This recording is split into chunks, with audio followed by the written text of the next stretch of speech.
Ya, y por lo tanto, pensando en lo que se viene por delante a partir del 11 de marzo, una vez que este gobierno Sí, entregue el poder y por lo tanto ustedes pasen a ser oposición, ¿usted vislumbra sí. una única oposición No, articulada? no, ¿Cómo se lo imagina? A ver. mira, es que pasa que eso es desconocer como la esencia de la política. Nosotros tenemos hoy, o sea, me voy a poner el 11 de marzo, ¿eh? Sí. Tú vas a tener tres oposiciones, pero no por capricho, sino que por la historia. Vas a tener una oposición a partir de la identidad del Partido Comunista. Una. Vas a tener otra oposición a partir de la identidad del Frente Amplio. Hoy le voy a llamar la izquierda nueva, Ujú. la otra la izquierda histórica. Y vas a tener una tercera oposición que es más compleja de armar, porque son cinco orgánicas, que es la centro izquierda. Y digo centro izquierda y no socialismo democrático para poder incorporar a la democracia cristiana. Entonces tú vas a tener tres estilos de oposición que tienen que ver con las identidades y las historias de cada una. Ahora, van a haber diferencias, seguramente si la legislatura del presidente electo tiene que ver con seguridad, lo más probable es que haya diferencias en materia de seguridad ciudadana. Te pongo un ejemplo concreto. He leído con atención las propuestas del presidente Kast en materia de seguridad, y creo que la primera proyecto que van a mandar, que se ha discutido muchos años por lo demás, es transformar la migración ilegal no en falta en lo que es hoy día, sino que en un delito. Te garantizo que ahí va a haber una oposición dividida. Pero por otra parte, creo que cuando el 1 de abril el ministro de Hacienda mande su famoso proyecto de rebaja tributaria del 27 al 23, con un costo fiscal de 3.800 millones de dólares, la oposición ahí, las tres van a estar unidas para rechazarlo, por ejemplo.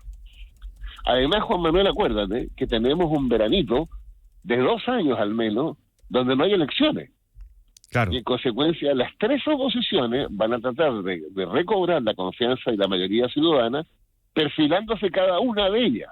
Entonces vas a tener una oposición seguramente más cerrada del Partido Comunista, un poco más flexible del Frente Amplio y más disponible a algunos acuerdos, sobre todo en materia de seguridad ciudadana, en la centro-izquierda. Ahora, ya estamos hablando de las tres oposiciones hacia el lado de la izquierda, no centro, izquierda, izquierda, porque el gobierno de Kast puede tener dos oposiciones también hacia el lado de la derecha, la de Kaiser y Pero la del fíjate, Juan PDG. Manuel, la que tú me dices para nuestros auditores, Mm. en el caso del gobierno del 11 de marzo no es solo una derecha. Tú Por vas eso a digo, tener, por eso digo que tiene razón en lo que va a tener hacia el lado de la derecha la oposición eventualmente al Partido Nacional Libertario y eventualmente también, claro, si es que lo ubicamos hacia la derecha, al Partido de la Gente. Da lo mismo las de derecha, al centro, abajo, arriba, pero también puede ser otra oposición, ¿no? claro, obvio. Además, en los dos casos que tú mencionas, hay una variable a considerar, estimados auditores. Hoy día Chile tiene dos candidatos presidenciales a 4 años plazo, Ujú. Johannes Kaiser y Parisi.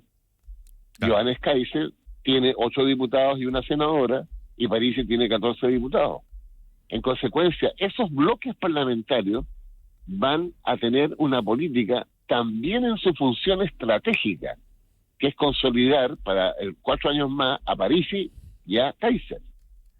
A eso agrégale que después seguramente de un descanso de un semestre vas a tener al presidente Boric y Ahora, vas a tener a la Yanel Jara. déjeme preguntarle entonces, Francisco, más allá de cómo se las va a arreglar el gobierno de Kast con estas distintas oposiciones, porque eso es una pregunta que Déjame habría... ponerte un ejemplo que me acabo de acordar. A ver.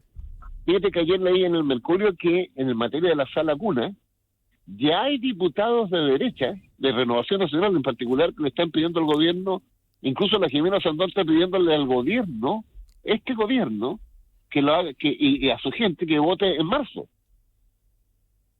Fíjate la distancia que hay entre una parlamentaria importante, la Jimena Sandón de Renovación Nacional, y Esquella, por ejemplo. Esquella te dice que no hay que avanzar en ese proyecto mientras no se resuelva el financiamiento, porque estima que el aporte del empleador es un impuesto disfrazado. Y Jimena Sandón, por otra parte, te dice que es importantísimo avanzar a comillas, derecho de las mujeres para su buena inserción laboral. Antes de empezar el 11 de marzo. ¿Te Ya. fijas? Sí, ahora déjame volver a la pregunta original entonces.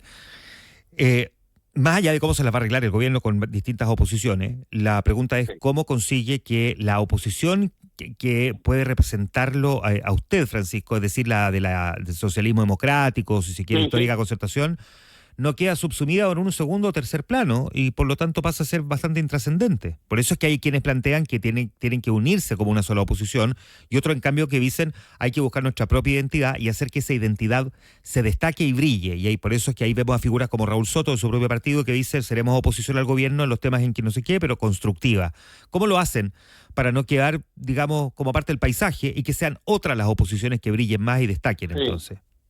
Bueno, eso se hace con inteligencia política y tratando de conectar con la ciudadanía que nos quitó la confianza. En mi caso, yo no tengo problema alguno en legislar en materia de seguridad ciudadana. No tengo problema alguno en darle más atribuciones a las Fuerzas Armadas y Carabineros. Uh-huh. No tengo problema alguno que en determinadas circunstancias, en determinados territorios, esté la presencia militar. No tengo problema alguno, y si fuera parlamentario votaría de que la migración ilegal sea considerada un delito. Aunque eso tiene efectos prácticos. Como, ¿qué haces tú con esa gente? ¿A dónde la manda una vez que la presenta al juez de garantía?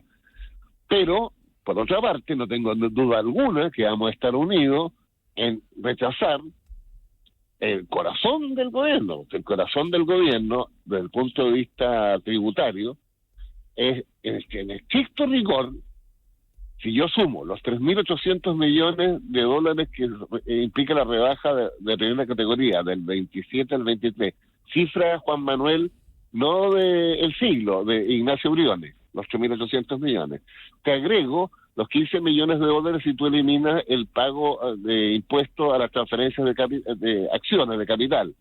Sigo con 200 millones de dólares para eliminar el pago de la primera vivienda para 200.000 ciudadanos mayores de 65 años. Sigo con integrar completamente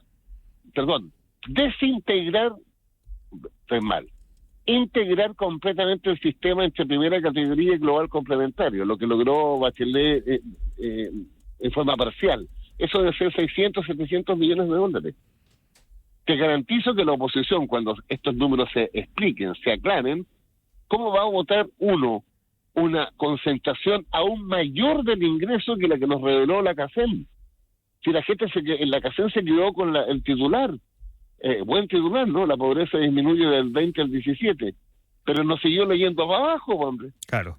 La diferencia entre el 10% más rico, tú y yo, con respecto al 10% más pobre, sin considerar subsidios y transferencias, ¿sabes cuánto es la diferencia? 79 veces. 79 veces el 10% de mayores ingresos gana con respecto al 10% de menores ingresos. La CACEM te explica además que el 10% de mayores ingresos capturamos el 60% del ingreso nacional. Capturamos el 70% de la riqueza nacional. Y en ese contexto le vas a entregar 5.000 millones de dólares al 2-3% de mayores ingresos. Claro, ¿no? Sí, pues. Buena conversación, Francisco Vidal. A ver si la próxima, después de que... ¿Hasta cuándo está más intensillo? Regreso a la ciudad el domingo, así que espero que me invites para estar presencialmente contigo ahí. Sí, pues ahí tenemos más tiempo y sin prisa para conversar. Gracias, Francisco. Ya, que estés bien. Chao. 8:04.